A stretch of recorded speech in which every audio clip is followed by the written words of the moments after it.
Hi friends, അപ്പോൾ ഇന്ന് ചെയ്യുന്ന വീഡിയോ ചുമലേഹ്യമാണ്. നമുക്ക് ആയുർവേദ ഷോപ്പിൽ നിന്നൊക്കെ കിട്ടുന്ന അതേപോലത്തെ ലേഹ്യം നമുക്ക് വീട്ടിൽ തയ്യാറാക്കാം. അപ്പോൾ നമുക്കിത് കുട്ടികൾക്കും മുതിർന്നവർക്കൊക്കെ ഒരുപോലെ ഉപയോഗിക്കാവുന്നതാണ്. അപ്പോൾ നമുക്ക് നോക്കാം ഇതെങ്ങനെ തയ്യാറാക്കാമെന്ന്. അപ്പോൾ നമുക്ക് ചുമലേഹ്യം തയ്യാറാക്കാനായിട്ട് വേണ്ട ഇൻഗ്രീഡിയൻസ് ഇതൊക്കെയാണ്. 1 ടീസ്പൂൺ കുരുമുളക്, 1 ടീസ്പൂൺ എള്ള്, 1 ടീസ്പൂൺ തിപ്പലി, ലോങ് പെപ്പർ, പിന്നെ ഇത് ചുക്ക്, ഡ്രൈഡ് ജിഞ്ചർ. നമ്മൾ കുരുമുളക്, എള്ള് ഇതൊക്കെ എടുക്കുന്ന അളവിൻ്റെ ഇരട്ടിയായിട്ട് വേണം നമുക്ക് ചുക്ക് എടുക്കാൻ. അപ്പോൾ ഇത്രയും ഇൻഗ്രീഡിയൻസ് നമുക്ക് ആദ്യം തന്നെ നന്നായിട്ട് ഉണക്കിയെടുക്കണം. അത് വെയിലിൽ വെച്ച് തന്നെ ഉണക്കിയെടുക്കുന്നതായിരിക്കും നല്ലത്. അപ്പോൾ ഇതാ നമ്മുടെ എല്ലാ ഐറ്റംസും വെയിലിൽ വെച്ചിട്ട് നന്നായിട്ട് ഉണക്കിയെടുത്തിട്ടുണ്ട്. ഇപ്പോൾ ഇതാ ചുക്കൊക്കെ ഒന്ന് പൊട്ടിച്ച് നോക്കുമ്പോൾ ഇതുപോലെ ഇരിക്കണം, നന്നായിട്ട് പൊട്ടുന്ന രീതിയിൽ. ഇതുപോലെ നന്നായിട്ട് ഉണക്കി നമ്മൾ ഈ ലേഹ്യം ഉണ്ടാക്കുമ്പോൾ നമുക്കത് കുറേ നാൾ കേടുവരാതെ ഇരിക്കും. അപ്പോൾ ഇനി ഇതെല്ലാം പൊടിച്ചെടുക്കണം. അതിനായിട്ട് മിക്സിയുടെ ചെറിയൊരു ജാറിലേക്ക് ഇട്ട് കൊടുക്കാം. ചുക്ക് ഡയറക്റ്റായിട്ട് ഇതുപോലെ പൊടിക്കാൻ പ്രയാസമായിരിക്കും. അപ്പോൾ നമുക്കൊരു ഇടിക്കല്ലി എടുത്തിട്ട് അതിൽ ചതച്ചതിന് ശേഷം നമുക്ക് പൊടിച്ചെടുക്കാം. അതല്ലെങ്കിൽ കൈ വെച്ചിട്ട് തന്നെ ചെറിയ പീസുകളാക്കിയിട്ട് പൊട്ടിച്ചെടുക്കാം. ഞാനിപ്പോൾ ഇത് കൈ വെച്ചിട്ട് തന്നെ ചെറിയ പീസാക്കിയിട്ട് എടുക്കുകയാണ്. അപ്പോൾ ഞാനിപ്പോൾ ചുക്ക് പൊടിച്ചെടുത്തിട്ടുണ്ട്. ഇനി നമുക്കിതിലേക്ക് ബാക്കിയിരിക്കുന്നത് കൂടി ചേർത്ത് കൊടുക്കാം. തിപ്പലി, എള്ള്, കുരുമുളക്. അപ്പോൾ നമ്മളിപ്പോൾ ഇതിൽ പൊടിക്കാനുള്ളതെല്ലാം ചേർത്ത് കഴിഞ്ഞു.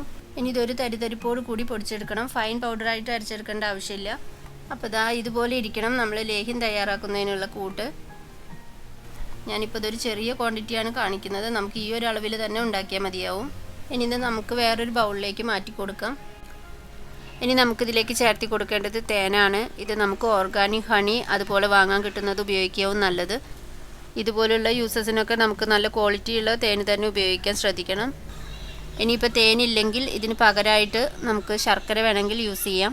അത് ചെറിയൊരു ഓപ്ഷൻ മാത്രമാണ്. നമുക്ക് തേൻ എടുക്കുന്നതാണ് ഏറ്റവും നല്ലത്. ഞാനിപ്പോൾ ഇതിലേക്ക് 3 ടീസ്പൂൺ തേനാണ് ഒഴിച്ചിരിക്കുന്നത്. ഇത് ഇതുപോലെ നമുക്ക് മിക്സ് ചെയ്ത് നോക്കാം. അതിനുശേഷം പോരെങ്കിൽ വീണ്ടും ചേർത്തി കൊടുക്കാം. കുറച്ചുകൂടി തേൻ നമുക്കിതിലേക്ക് വേണം. നമുക്കൊരു 2 ടീസ്പൂൺ കൂടി നമുക്ക് ഒഴിച്ചു കൊടുക്കാം. അതിനുശേഷം നന്നായിട്ട് ഇത് മിക്സ് ചെയ്ത് കൊടുക്കാം. പിന്നെ നമുക്ക് കോൾഡൊക്കെ വന്ന് കഫ് വരുന്ന ടൈമിലും അതുപോലെ ഡ്രൈ കഫൊക്കെ ഉള്ള ടൈമിലും ഇതിന് ചെറിയൊരു അളവെടുത്ത് നമുക്ക് വായിലിട്ട് അലിയിച്ചിറക്കാം. അപ്പോൾ തൊണ്ടയ്ക്കൊക്കെ ഭയങ്കര റിലീഫായിരിക്കും. നമുക്ക് വലിയവർക്ക് മാത്രമല്ല കുട്ടികൾക്കും നമുക്കിത് കൊടുക്കാം. അളവൊന്ന് കമ്മിയാക്കിയാൽ മതി. അപ്പോൾ ഇതാ ഇപ്പോൾ നമ്മുടെ ലേഹ്യം റെഡിയായി തുടങ്ങിയിട്ടുണ്ട്.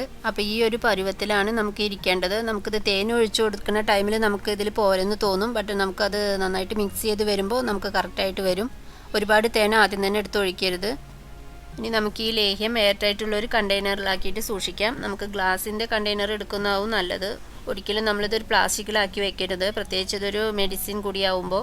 അപ്പോൾ ഇതാണ് നമ്മുടെ ചുമലേഹ്യം. അപ്പോൾ എല്ലാവരും ഇതുപോലെ ട്രൈ ചെയ്ത് നോക്കണം. കുട്ടികൾക്കും വലിയവർക്കൊക്കെ നമുക്ക് ഒരുപോലെ യൂസ് ചെയ്യാവുന്നതാണ്. വേറെ ഇതിന് സൈഡ് എഫക്ട്സ് ഒന്നും തന്നെ ഇല്ല. അപ്പോൾ എല്ലാവർക്കും ഇഷ്ടമായെന്ന് വിചാരിക്കുന്നു. തുടർന്ന് ഞാനിടുന്ന വീഡിയോസ് എല്ലാവരും കാണണം. ആദ്യമായിട്ട് കാണുന്നവരാണെങ്കിൽ സബ്സ്ക്രൈബ് ചെയ്യാൻ മറക്കരുത്. അപ്പോൾ ഓക്കെ ഫ്രണ്ട്സ്, നെക്സ്റ്റ് വീഡിയോ ആയിട്ട് കാണുന്നവരേക്കും എല്ലാവർക്കും നന്ദി.